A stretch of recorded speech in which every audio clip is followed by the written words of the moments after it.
Hello friends, good morning. તો આજે અત્યાર સુધીની અંદર આપણે 6 ઉદાહરણ કમ્પ્લીટ કર્યા છે. ત્યાર પછીથી હવે આપણે સ્ટાર્ટ કરીએ છીએ ઉદાહરણ નંબર 7. જો તમને ઉદાહરણ નંબર 6 આવડતું હશે તો જ ઉદાહરણ નંબર 7 તમને આવડશે. બરાબર છે? કેમ કે આની અંદર પણ આપણે બળ પરિણામી બળ શોધવાનું છે અને એ પણ સદિશ સ્વરૂપે. રેડી? તો ઉદાહરણ 6 તમારું કમ્પ્લીટ રિફર થઈ ગયું હોય ત્યાર પછી જ આપણે ઉદાહરણ નંબર 7 ટ્રાય કરવી. બરાબર છે? ચાલો સ્ટાર્ટ કરીએ. આપણે આકૃતિમાં દર્શાવ્યા મુજબ q અને -q વિદ્યુત ભારોને સમબાજુ ત્રિકોણના શિરોબિંદુ પર ગોઠવેલા છે. ઓકે, સમબાજુ ત્રિકોણ છે. સમબાજુ ત્રિકોણ છે તો ધારો કે ત્રણેયની લંબાઈ કેટલી લઈ લઉં? l લઈ લઉં. ઓકે, અહીંયા પર a, b અને c ત્રણ શિરોબિંદુઓ મેં આપ્યા. અહીંયા પર વિદ્યુત ભાર ગોઠવો q, અહીંયા પર છે q અને અહીંયા પર -q વિદ્યુત ભાર આપણે ગોઠવ્યું. ક્લિયર? ચાલો હવે શું કહે છે તો દરેક વિદ્યુત ભાર પર લાગતું બળ મેળવો. ઓકે, તો કે a પર રહેલો જે q વિદ્યુત ભાર છે એના પર લાગતું બળ મેળવો, b પર રહેલો વિદ્યુત ભાર છે q એના પર લાગતું બળ મેળવો અને c પર રહેલો વિદ્યુત ભાર છે -q એના પર લાગતું બળ મેળવો. એમ ત્રણ પ્રશ્નો આપણે અલગ અલગ રીતે પૂછેલા છે. રેડી? તો આપણે જોવા જઈએ તો a પર વિદ્યુત ભાર જે રહેલો છે q વિદ્યુત ભાર એના પર કોના દ્વારા બળ લાગશે? તો કે આના અને આના દ્વારા બંને દ્વારા બળ લાગશે.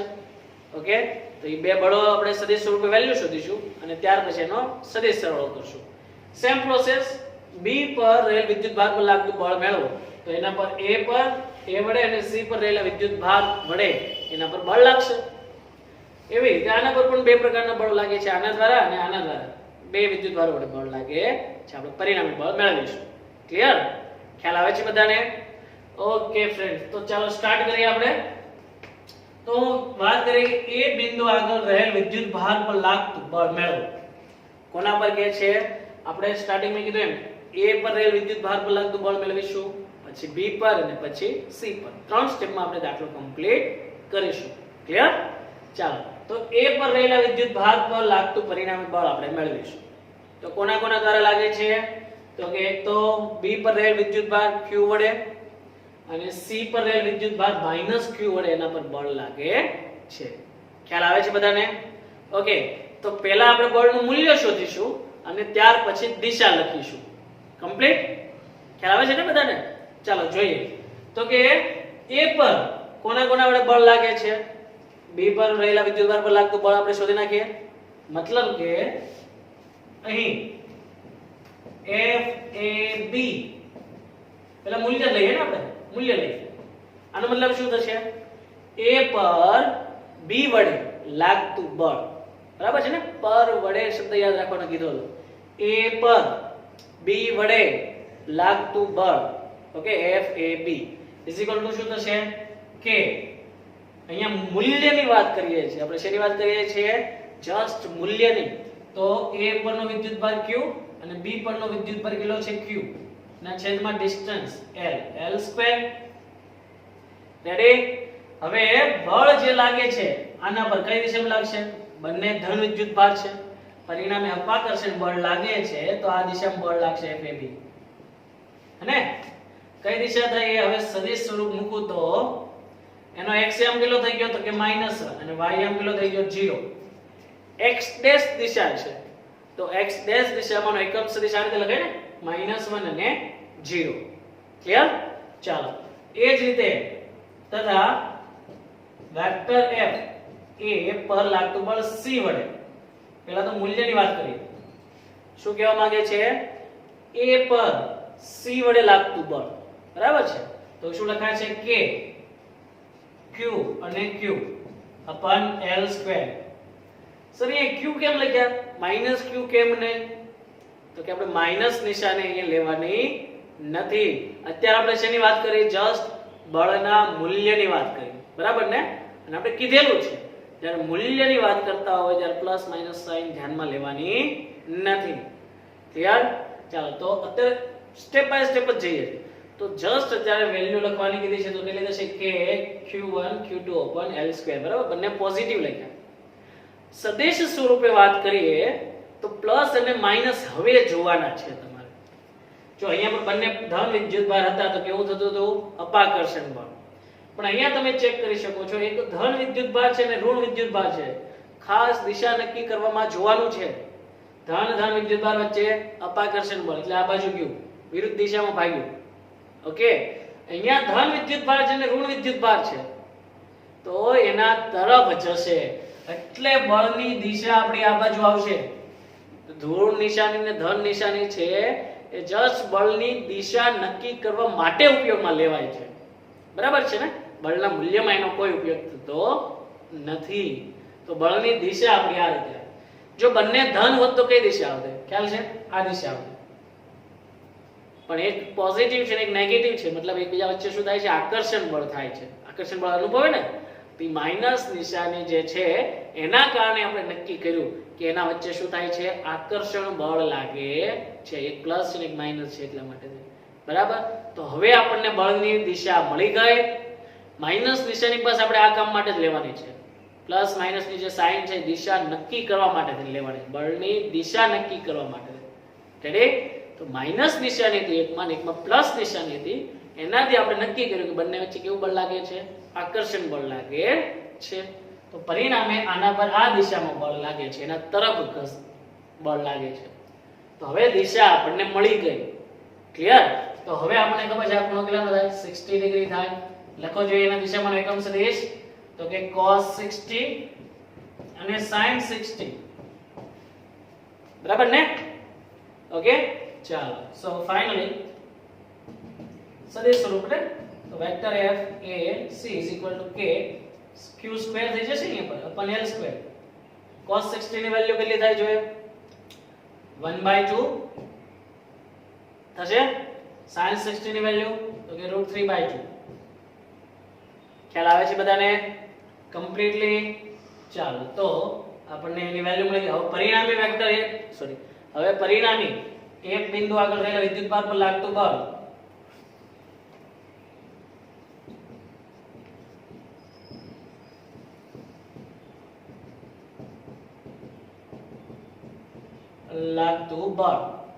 શું લખાશે? વેક્ટર f a શું લખીશું આપણે?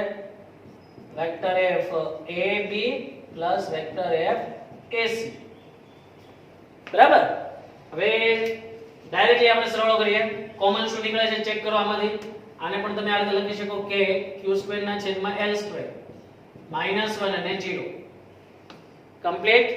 ચાલો, તો અહીંયા પર શું લખીએ કે q² ના છેદમાં l². ખ્યાલ છે તમને? કોમન નીકળશે. બંનેના એક્સિયમ નો સરવાળો કરીએ ડેશ, બંનેના વાયમ નો સરવાળો કરીએ. આનો એક્સિયમ શું છે? -1 અને +1/2. વાયમ નો સરવાળો કરો 0 +√3/2. ઓકે, સો ફાઇનલી આપણને મળી ગયું વેક્ટર f a શું થશે કે q² ના છેદમાં l² -1/2 અને √3/2. ક્લિયર? ખ્યાલ આવે છે? કમ્પ્લીટ. ઓકે ફ્રેન્ડ્સ, ચાલો તો આપણને આ પરિણામે વેક્ટર f a પર લાગતું આપણને મતલબ કે એ બિંદુ આગળ રહેલ વિદ્યુત ભાર પર લાગતું આપણને પરિણામી બળ મળી ગયું. હવે તમે ચેક કરી શકો છો આ બંને બળ જે છે જો આ રીતે છે, બંને વચ્ચેનો ખૂણો શાયદ 120 ડિગ્રી થાય. બરાબર? એટલે બંને બળની વેલ્યુ સરખી છે તો ખૂણો આ રીતે થશે. તો પરિણામી આ અડધો ખૂણો થઈ ગયો એટલે 60 ડિગ્રી કહી શકો તમે. ખ્યાલ આવે છે? તો તમે આનો આન્સર તમે બીજી રીતે પણ લખી શકો. કઈ રીતે? તો કે આ દિશા એટલે કઈ દિશા થઈ? તો કે આ દિશા થઈ BC. બરાબર ને? દિશા તો એક જ થઈ ને. આ દિશા જે છે A થી આ તરફ, એ જ દિશા થઈ B થી C તરફ નહીં, કેમ કે આ ખૂણો પણ 60 ડિગ્રી થશે. ઓકે, તો તમે આને આ રીતે પણ લખી શકો vector f a k q² ના છેદમાં l². હવે એકમ સદિશ શું થશે? તો કે B થી C તરફની દિશામાંનો એકમ સદિશ થશે. આ રીતે પણ તમે આન્સર લખી શકો. રેડી? ખ્યાલ આવે છે બધાને? ચાલો, તો આ શેના પર લીધું? એ બિંદુ પર રહેલા વિદ્યુત ભાર પર લાગતું બળ. હવે આપણે જોઈએ બી બિંદુ પર રહેલા વિદ્યુત ભાર પર લાગતું બળ સદિશ સ્વરૂપે આપણે જોઈએ. રેડી? ચાલો, તો આકૃતિ દર્શાવી દીધી છે. કોના પર જોવાનું છે આપણે?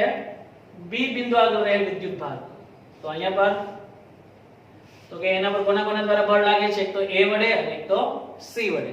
તો બંને આપણે પહેલા બળના સદિશ સ્વરૂપે મૂલ્ય સદિશ સ્વરૂપે શોધી નાખીએ બંને બળ અને ત્યાર પછી સદિશ સરવાળો કરીએ. તો કે અહીં કોના પર B પર રહેલ વિદ્યુત ભાર પર A વડે લાગતું બળ, બરાબર છે. B પર રહેલ વિદ્યુત ભાર પર A વડે લાગતું બળ કેટલું થશે કે q² ના છેદમાં l². એ તો કન્ફર્મ, બરાબર છે. કે q² ના છેદમાં l² એ તો કન્ફર્મ છે. હવે દિશાની વાત કરીએ તો કે બેનને ધન વિદ્યુત ભાર છે તો કેવું થશે અપાકર્ષણ બળ લાગશે. તો આના કારણે આ દિશામાં ગતિ કરશે, મતલબ કે આ દિશામાં બળ લાગે છે. તો આ દિશા એટલે કઈ થાય ધન x દિશા થાય. ધન x દિશામાંનો એકમ સદિશ કયો તો કે મને ખ્યાલ છે 1 અને 0. રેડી? ચાલો ત્યાર પછી B પર C વડે લાગતું બળ કે q² ના છેદમાં l². દિશા જોવાની છે આપણે તો કે અહીંયા ધન વિદ્યુત ભાર છે, અહીંયા ઋણ વિદ્યુત ભાર છે. પરિણામે આ દિશામાં બળ લાગે છે. ચેક કરો તો છે ને F B C આ દિશામાં લાગશે અને A C આ દિશામાં બળ લાગે છે. આકર્ષણ બળ થયું એટલે પરિણામી દિશા આવડી આપે. તો ધન અને ઋણ વિદ્યુત ભાર છે એનો ઉપયોગ થઈ ગયો. આકર્ષણ બળ લાગે છે નક્કી કરી નાખ્યું. પરિણામે આપણે દિશા દર્શાવી દીધી. હવે એ દિશા કઈ છે એ આપણે જોવાનું છે. તો કે આને ઉગમ બિંદુ તમે ધારી લો તો આપણે આ રીતે તમે નક્કી કરી શકો છો. તો આ ખૂણો x' અક્ષ સાથે બનેલો ખૂણો કેટલો છે 60 ડિગ્રી. આ થઈ x' અક્ષ, આ થઈ x અક્ષ.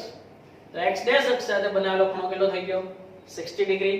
તો તમે લખી શકો છો cos 60 અને sin 60. કયા ચરણમાં છે? બીજા ચરણમાં. તો એનો x ઘટક કેવો આવશે નેગેટિવ આવશે. સમજાય છે ને ભાઈ? ઓકે. માટે પરિણામે હવે B પર રહેલા વિદ્યુત ભાર પર લાગતું પરિણામી બળ કેટલું કહી શકો તમે? વેક્ટર F B તો કે B પર A વડે લાગતું બળ પ્લસ B પર C વડે લાગતું બળ, બરાબર છે. મૂકો કિંમત. તો આપણે ડાયરેક્ટલી હું લખું છું સ્ટેપ કે q² ના છેદમાં l². તો કે બંનેના xm નો સરવાળો કરીએ ડેશ, બંનેના ym નો સરવાળો કરીએ. બંનેમાંથી કોમન નીકળે છે, કોમન કાઢો. ઓકે, આની વેલ્યુ પણ લખી નાખ્યા કે q² ના છેદમાં l² માઈનસ ના માઈનસ cos 60 ની વેલ્યુ કેટલી થાય 1/2. sin 60 ની વેલ્યુ કેટલી થાય તો કે √3/2. ઓકે, ચાલો ફ્રેન્ડ્સ કમ્પ્લીટ કરીએ. તો xm કિલો છે આનો 1 પ્લસ આનો xm કિલો છે -1/2 તો કે -1/2. ym આનો કિલો છે 0 પ્લસ આનો ym કિલો છે √3/2. ઓકે, સો આપણને ફાઇનલી મળી જાય છે વેક્ટર FB કે q² ના છેદમાં l² -1/2 અને √3/2. ઓકે, એનો એકમ સદિશ વિથ ડાયરેક્શન થઈ ગઈ, બરાબર ને? ઓકે, બીજી રીતે આપણે દિશા જોઈ હોય તો તમે ચેક કરી શકો છો કે આ બે વચ્ચેનો જો એક બળ આ દિશામાં લાગે છે, એક બળ આ દિશામાં લાગે છે. બંને બળોના મૂલ્યો સરખા છે અને વચ્ચેનો ખૂણો કેટલો છે? બંને બળો વચ્ચેનો ખૂણો 120 ડિગ્રીનો. તો પરિણામી બળ કેટલું થશે તો કે 60 ડિગ્રી. આ 60 ડિગ્રી સાથે બળ લાગશે, બરાબર ને? ઓકે, બંને બળો વચ્ચેની દિશા કેટલી છે 120 ડિગ્રી છે ને? બંને બળના મૂલ્ય સરખા હોય તો પરિણામી બળ જે છે એ x અક્ષ સાથે કેટલાનો ખૂણો બનાવશે? એનાથી અડધાનો ખૂણો બનાવે છે. તો કેટલો થઈ ગયો? 60 ડિગ્રી. તો એ દિશા એ જ આ દિશા થઈ ને? ચેક કરી શકો તો વેક્ટર AC જે છે એની દિશામાંનો જ એકમ સદિશ થશે. તો તમારે આને બીજી સ્વરૂપે લખવું હોય તો તમે આમ પણ લખી શકો છો વેક્ટર FB કે q² ના છેદમાં l² ઇન્ટુ કઈ દિશા થઈ હતી આમને? એટલે A થી લઈને C તરફ, A થી લઈને C તરફની દિશામાંનો એકમ સદિશ. આ રીતે પણ લખી શકો છો as a text book. Clear? ચાલો, ખ્યાલ આવી ગયો? તો આપણો સવાલ હતો કે ત્રણેય બિંદુ પર લાગતું બળનું મૂલ્ય બળ મેળવો. તો A પર મેળવું, B પર મેળવું. કોની વાત આવશે હવે? C પર રહેલા વિદ્યુત ભાર પર લાગતું પરિણામી બળ. ક્લિયર? ચાલો તો જોઈએ C બિંદુ પર રહેલ વિદ્યુત ભાર પર લાગતું પરિણામી બળ. આકૃતિ દર્શાવેલી છે તો જોઈએ અહીંયા પર તો કે અહીં C પર A વડે લાગતું બળ મૂલ્ય લખીએ પહેલા કે q² ના છેદમાં l² ઓકે, એ તો કોમન જ છે ને અત્યારે. દિશાની વાત કરીએ તો કે A ધન છે, C ઋણ છે, તો એના તરફ લાગે બળ, તો આ તરફ બળ લાગશે. ખ્યાલ આવે છે? ચાલો, તો હવે આપણે આને ઉગમ બિંદુ તરીકે લઈ લઈએ. તો તમે ચેક કરી શકો છો, આ ઝેડ બને છે. જો આ ખૂણો 60 ડિગ્રીનો હોય તો આ ખૂણો પણ કેટલો થાય? 60 ડિગ્રી બને કે નહીં? ખ્યાલ આવે છે? ઓકે, તો શું લખાશે? cos 60 અને sin 60. x અક્ષ અથવા તો x ડેશ અક્ષ સાથે બનાવેલો ખૂણો આપણે જોવાનો છે. તો કેટલાનો ખૂણો બનાવે છે? 60 ડિગ્રીનો ખૂણો બનાવે છે. તો કયા ચરણમાં છે? તો કે ત્રીજા ચરણમાં છે. તો બંને કેવા આવશે? ઋણ આવશે. xm અને ym કેવા હોય? ત્રીજા ચરણમાં ઋણ અને તો બંને નેગેટિવ કહેવાય. હવે C પર B વડે લાગતું બળ, C પર B વડે લાગતું બળ તો kq² ના છેદમાં l². કઈ દિશા છે? પોઝિટિવ છે, નેગેટિવ છે, આકર્ષણ બળ થાય, પરિણામે આ દિશામાં બળ લાગશે. આ તો C પર A વડે લાગતું બળ અને આ છે C પર B વડે લાગતું બળ. કેટલું થશે? સેમ. આ ખૂણો 60 ડિગ્રી છે, તો આ z બનાવે છે, ચેક કરો. તો આ ખૂણો પણ કેટલો થશે? 60 ડિગ્રી. તો પરિણામી જે બળ જે છે એ x અક્ષ સાથે કેટલાનો ખૂણો બનાવે છે? 60 ડિગ્રીનો ખૂણો બનાવે છે. તો લખી નાખીએ cos 60 અને sin 60. ઓકે ફ્રેન્ડ્સ, ચેક કરો કેટલામું ચરણ છે? ચોથું ચરણ. તો આનો xm કેવો આવશે? પોઝિટિવ. ym કેવો આવશે? નેગેટિવ. રેડી? ચાલો. So finally vector cb is equal to kq² ના છેદમાં l². cos 60 ની વેલ્યુ 1/2, sin 60 ની વેલ્યુ √3/2 માઈનસ, તો માઈનસ ઉપર પણ લખી નાખીએ આપણે શાયદ કિંમતો. kq² ના છેદમાં l² માઈનસ ના માઈનસ cos 60 ની વેલ્યુ લખું 1/2 અને sin 60 ની વેલ્યુ લખું છું √3/2. ઓકે, ચાલો કમ્પ્લીટ કર્યું આપણે અહીંયા સુધીની પ્રોસેસ. આગળ જોઈએ હવે. માટે C પર રહેલ વિદ્યુત ભાર પર લાગતું પરિણામી બળ. Okay, so vector FC is equal to શું લખીએ? Vector FCA plus vector FCB. Directly ફોર્મમાં લખીએ તો kq² ના છેદમાં l². બંનેના xm નો સરવાળો કરીએ. આનો xm છે -1/2, આનો xm છે 1/2. સોરી, પ્લસ આવશે ને વચ્ચે ડેશ. આનો ym છે -√3/2 પ્લસ આનો ym છે -√3/2. માઈનસ પ્લસ માઈનસ, બરાબર. ઇઝ ઇક્વલ ટુ શું લખી શકશો તમે? kq² ના છેદમાં l². આ તો 0 થઈ ગયા. અહીં કેટલા થશે? -2 ટાઈમ √3/2. 2 કેન્સલ, કેટલા વધશે? ઓન્લી √3 વધશે. ખ્યાલ આવે છે? ઓકે, આ કૌંસમાંથી હું √3 કોમન કાઢું. જોજો ફ્રેન્ડ્સ, આ કૌંસમાંથી હું √3 શું કરું છું? કોમન કાઢું છું. So vector FC is equal to √3 common લીધા. kq² ના છેદમાં l², 0 અને -1. કઈ ડાયરેક્શન થયા? y થઈ કે y ડેશ? x એમ તો 0 છે. કઈ ડાયરેક્શન થઈ? y કે y ડેશ? -1 છે. ધેટ મીન્સ y ડેશ અક્ષની દિશા થશે. આ દિશામાં બળ લાગે છે.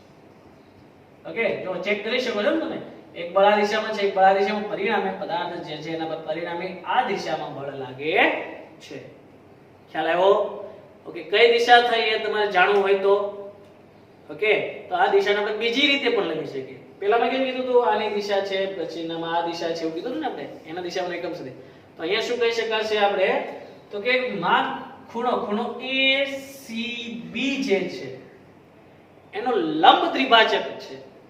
સોરી, માપ ખૂણો ACB છે એનો દ્વિભાજક જે છે એ દિશામાંનો એકમ સદિશ થયો.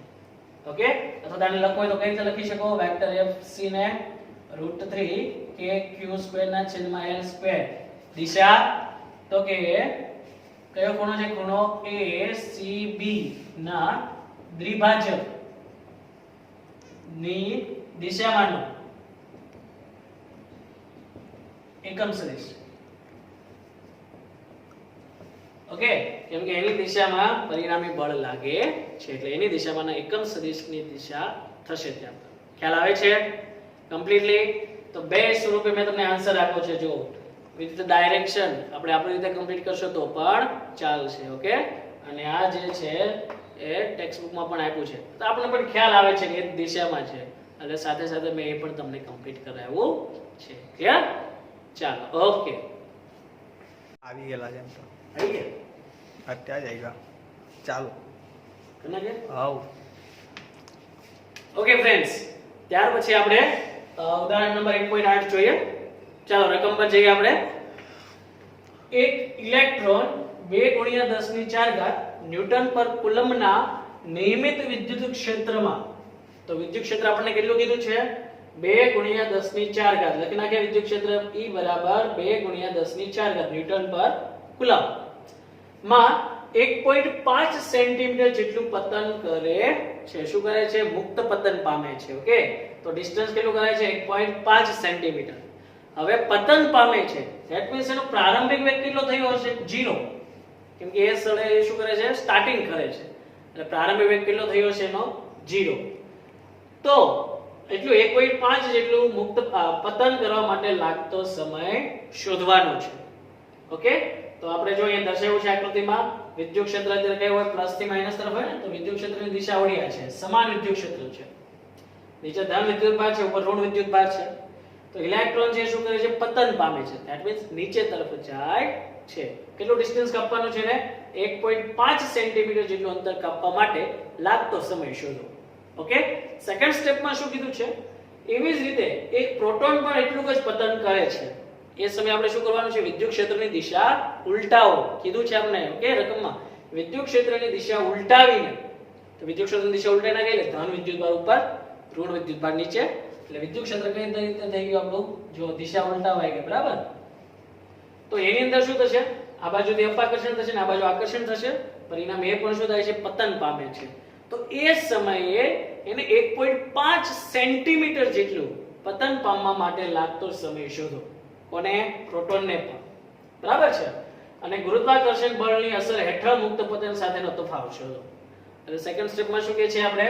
કે ઇન કેસ ગુરુત્વાકર્ષણ હોય, આ પ્રોસેસ શૂન્યાવકાશમાં કરી હતી.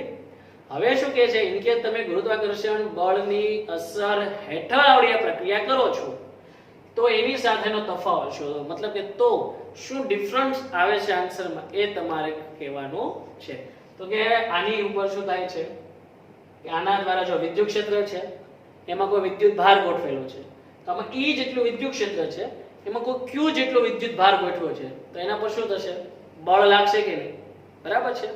હવે એવું કહેવા માંગે છે કે ગુરુત્વાકર્ષણ બળની અસર હેઠળ, મતલબ કે આ જે બળ લાગે છે તે અને પ્લસ ગુરુત્વાકર્ષણ બળ કોના દ્વારા લાગશે? પૃથ્વી દ્વારા લાગશે ને. ઓકે, આનો દળ હશે, પૃથ્વી દ્વારા કઈ ગુરુત્વાકર્ષણ બળ લાગશે. તો ગુરુત્વાકર્ષણની અસર હેઠળ મુક્ત પતન કરે તો એમાં શું ડિફરન્સ આવશે? પહેલા એના અસર વગર તમે ટાઈમ શોધો અને ઇન કેસ જો ગુરુત્વાકર્ષણ બળ એડ કરવામાં આવે તો પછી તમે ટાઈમ શોધો. બે ટાઈમમાં શું ડિફરન્સ રહેશે એ તમારે કમ્પ્લીટ કરીને આપવાનું છે. ખ્યાલ આવે છે? ઓકે ફ્રેન્ડ્સ, ચાલો તો આપણે એક કામ કરીએ, બે ભાગમાં ડિસ્ટ્રીબ્યુટ કરી દઈએ. પહેલા એ માટે આપણે સમય શોધીએ. ઓકે, જો એ માટે સમય શોધતા થઈ ગયું, બી તમારા માટે પછી એકદમ ઈઝી રહેશે. ક્લિયર? અને ત્યારબાદ આનો આપણે આન્સર આપીશું. સ્ટાર્ટ કરીએ. તો અહીંયા કીધું છે કે ઇલેક્ટ્રોન માટે, ઇલેક્ટ્રોનને કેટલું વિદ્યુત ક્ષેત્ર છે? તો કે 2 × 10⁴ ન્યૂટન પર કુલમ્બના વિદ્યુત ક્ષેત્રમાં. ઓકે, તો આપણે વિદ્યુત ક્ષેત્ર લખી નાખીએ, ડિસ્ટન્સ આપી દીધું છે એ લખી નાખીએ. ખ્યાલ આવે છે? અને પતન પામે છે ધેટ મીન્સ પ્રારંભિક વેગ કેટલો થઈ ગયો આપણો? 0. ઓકે, ઇલેક્ટ્રોન માટે વિદ્યુત ક્ષેત્ર આપી દીધું છે તો ઇલેક્ટ્રોનનો વિદ્યુત ભાર કેટલો થાય? 1.6 × 10⁻⁹ કુલમ્બ. અને કેટલું ડિસ્ટન્સ આપણે મુક્ત પતન કરાવવાનું છે? 1.5 સેન્ટીમીટર. બરાબર ને? આને મીટરમાં લખો તો કેટલા થશે? 1.5 × 10⁻² મીટર લખી શકાય. પતન પામે છે ધેટ મીન્સ એનો પ્રારંભિક વેગ કેટલો થશે? 0 થશે. યાદ રાખજો. બરાબર છે? ખ્યાલ જ છે ને? આપણે યાદ શું રાખવાનું? તો કે અહીં ઇલેક્ટ્રોન પર લાગતું બળ, તો કે આપણી પાસે સૂત્ર છે F = ma. Is equal to Q into E. કુલંબી બળ માટે યાદ કરો F is equal to Q into E. બરાબર છે? ચાલો સો ફાઇનલી આના પરથી આ પકડો સ્ટેપ. તો આમાં ઇલેક્ટ્રોન માટે છે ને, તો માસ ઓફ ઇલેક્ટ્રોન લઈ લો ઇન્ટુ એક્સેલરેશન ઓફ ઇલેક્ટ્રોન કહી દો. તો એમાંથી a ને કરતા બનાવો. શા માટે પ્રોસેસ કરવી પડશે? આપણે શું શોધવું છે? તો કે લાગતો ટાઈમ શોધવાનો છે. t બરાબર કેટલા, ડિસ્ટન્સ આપી દીધું છે. બરાબર છે? તો આપણી પાસે ત્રણ સૂત્રો છે. જોઈએ કયા ત્રણ સૂત્રો છે આપણી પાસે. નિયમિત પ્રવેગી ગતિ કરવા માટેના ત્રણ સૂત્રો. v v0 at શોધવાનું છે શું આપણે? ટાઈમ. બરાબર છે? સેકન્ડ આપણી પાસે સૂત્ર છે ડિસ્ટન્સ d બરાબર v0t 1/at². અને ત્રીજું સૂત્ર છે આપણી પાસે v² v0² 2ad. રેડી? ચાલો આમાં આપણી પાસે અંતિમ વેગ નથી, પ્રારંભ વેગ તો છે, પાછો પ્રવેગય નથી. ટાઈમ શોધવો છે ને, તો આપણી પાસે બે સ્ટેપ નથી. ચેક કરો આમાં, જો અંતિમ વેગ પણ નથી અને પ્રવેગ પણ નથી. બરાબર? આમાં થોડોક અંતિમ વેગ મેળવવો પડે છે, પ્રવેગ પણ મેળવવો પડે. મતલબ બધું કોઈ પણ હોય આપણે શું કરવું પડે છે? એમાં પ્રવેગ મેળવવો પડે છે. ખ્યાલ આવે છે બધાને? કમ્પ્લીટ. અંતિમ વેગ પણ મેળવવો પડે છે, પ્રવેગ જ મેળવવો પડે છે. પ્રારંભિક વેગ છે, ડિસ્ટન્સ છે, ટાઈમ શોધવાનો છે. તો આની અંદર જો અંતિમ વેગ મેળવવા જેવું લાગતું નથી. આ સૂત્ર ઇનકેસ એપ્લાય કર્યું તો ડિસ્ટન્સ છે, પ્રારંભિક વેગ છે, પ્રવેગ એક શોધી નાખે. પ્રવેગમાં તો આમાં શોધવો પડશે ને આમાં પ્રવેગ શોધવો પડશે ને. તો પ્રવેગ આપણે તો શોધીએ છીએ. તો આ સૂત્ર આઈ થિંક એપ્લાય કરીએ તો આપણે ઈઝી રહેશે. બાકી કોઈ પણ તમે સૂત્ર કરીને દાખલો કરી શકશો. બરાબર છે? ઓકે ફ્રેન્ડ્સ, તો મારે શું કરવું પડશે? પ્રથમ પ્રવેગ મેળવવો પડશે. ખ્યાલ આવે છે બધાને? ચાલો સો મારે પ્રવેગ મેળવવા માટે મને ખબર છે બળ F ઇઝ ઇક્વલ ટુ શું થાય? ma થાય અને is equal to Q into E. Okay so એને કરતા બનાવું a is equal to QE ના છેદમાં m. તો આ કોનો પ્રવેગ છે? ઇલેક્ટ્રોનનો, એટલે E કર્યા. ઓકે ત્યાર પછી Q into E into mass of electron લખી નાખે. E ની વેલ્યુ છે 1.6 * 10⁻⁹. કેપિટલ E ની વેલ્યુ કેટલી છે આપણી પાસે? 2 * 10⁴ મૂકી દઈએ. માસ ઓફ ઇલેક્ટ્રોન કેટલા છે? આપણને ખ્યાલ છે 9.1 × 10⁻31 kg. ક્લિયર? સાદું રૂપ આપી આપણે કેટલું થશે? 1.6 × 2 ભાગ્યા 9.1 કરો એટલે 0.35 આન્સર આવે છે. ઇન્ટુ -19 10 ની -19 +4 +31 ઘાત એટલે કેટલી થશે? +16 ઘાત થશે. તો આપણને પ્રવેગ કેટલો મળે છે? 0.35 × 10⁻16. આપણે એક કિંમત પછી પોઈન્ટ મૂકી, એક આંકડા પછી. તો પોઈન્ટ ને જમણી બાજુ ખસેડીએ તો ઘાતમાં શું થશે? ઘટાડો થશે. મૂકી દીધો અહીંયા પર. ઓકે તો આપણને શું મળી ગયા? ઇલેક્ટ્રોનનો પ્રવેગ મળી ગયો આપણને. ખ્યાલ આવે છે? ઇલેક્ટ્રોનનો પ્રવેગ મળી ગયો આપણને, બળ લાગતું થયું એના કારણે. ચાલો પ્રવેગ મળી ગયો. મેં કીધું તો કયું સૂત્ર આપણે એપ્લાય કરીશું? તો કે ડિસ્ટન્સ d બરાબર v0t 1/at² વાળું સમીકરણ યુઝ કરીશું. મેળવવાનું છે શું? ધ્યાન રાખજો. શું મેળવવાનું છે? ટાઈમ. બરાબર છે? તો ટાઈમ મેળવવા માટે આપણે એક સૂત્ર ચોઈસ કર્યું હતું કે આપણે આ સૂત્ર એપ્લાય કરીશું. એમાં શું ઘટતું હતું? પ્રવેગ. તો એટલા માટે થઈને આપણે સ્ટાર્ટિંગમાં શું કર્યું? આપણે પ્રવેગ મેળવ્યું. ખ્યાલ આવ્યો? ઓકે ચાલો તો હવે a મળી ગયા છે. ઓકે તો બસ ટાઈમ મળી જશે આના પરથી. ડિસ્ટન્સ ઇઝ ઇક્વલ ટુ પ્રારંભિક વેગ કેટલો છે? 0. તો એ સ્ટેપ 0 થઈ ગયું. ડાયરેક્ટલી શું આવ્યું? 1/at². આપણે શું જોતું છે? t ને. તો t ને આપણે કરતા બનાવીએ. તો પહેલા t² ને કરતા બનાવવા જોશે. 2 ઉપર આવશે, a છેદમાં જશે ઇઝ ઇક્વલ ટુ t². કોનો પ્રવેગ છે? ઇલેક્ટ્રોનનો પ્રવેગ છે. ઇલેક્ટ્રોનનો એક્સેલરેશન કરી નાખી. બરાબર? t² છે. t કરીએ તો શું થશે? વર્ગમૂળ લાગી જશે આ બાજુ. ઓકે 2 ની કિંમત મૂકે, સોરી 2 ના 2 મૂકે, d ની કિંમત મૂકે 1.5 × 10⁻2 અને એક્સેલરેશન મૂકી દે 3.5 × 10⁻15. સાદુરૂપ આપીએ 2 × 1.5 ભાગ્યા 3.5 કેટલો જવાબ આવશે? 0.85. ઘાતનો કરો આ શું છે? 15 છે. ઉપર જાય તો કેટલી થશે? 15 છે ને 16 ને 17 થઈ જશે. -17 થઈ ગઈ. ઓકે -17 ઘાત છે એનું વર્ગમૂળ નહીં નીકળે. બેકી સંખ્યામાં કન્વર્ટ કરવું પડશે ને. તો એક કામ કરું, પોઈન્ટ જે છે એ મેં આ બાજુ ખસેડ્યો, જમણી બાજુ ખસેડ્યો એટલે ઘાતમાં એકનો શું થયો? ઘટાડો.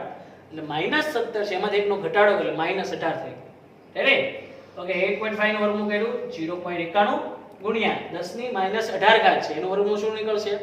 તો કે 10 ની -9 ઘાત. ઓકે એટલો સમય લાગે છે. કોના માટે છે આ ટાઈમ? ઇલેક્ટ્રોનને એટલો સમય લાગે છે 1.5 સેન્ટીમીટર જેટલું મુક્ત પતન કરવા માટે. ક્લિયર? ઓકે, તમે અહીંયા પ્રવેગ ચેક કરી શકો છો. કેટલો છે પ્રવેગ આપણો? 3.5 × 10⁻15 મીટર. ઇન કેસ આ પ્રયોગ જે છે શૂન્યાવકાશના બદલે જો ગુરુત્વાકર્ષણ બળની હાજરીમાં કર્યો તો પ્રવેગમાં આપણો કેટલો વધારો થાય? 9.8 જેટલો વધારો કરવો પડે. બરાબર ને? 9.8 મીટર પર સેકન્ડ સ્ક્વેર જેટલો વધારો કરવો પડે. શું લાગે છે ફ્રેન્ડ્સ? આની સાપેક્ષે કેવો કહે છે? અવગણી શકાય તેવો છે ને? તો આના માટે લખીશું કોઈ ફરક પડશે નહીં. બરાબર? ગુરુત્વાકર્ષણ બળની હાજરીમાં જો આ પ્રયોગ કરશો તો પણ કોઈ ફેર પડશે નહીં. ચાલો જો અહીંયા પર છે ગુરુત્વાકર્ષણ બળની અસર હેઠળ મુક્ત પતન સાથેનો તફાવત. તો પ્રવેગ એક તો આપણો એટલો બધો હાઈ લેવલનો છે કે જેમાં 9.8 જે છે ઇગ્નોર કરી શકાશે.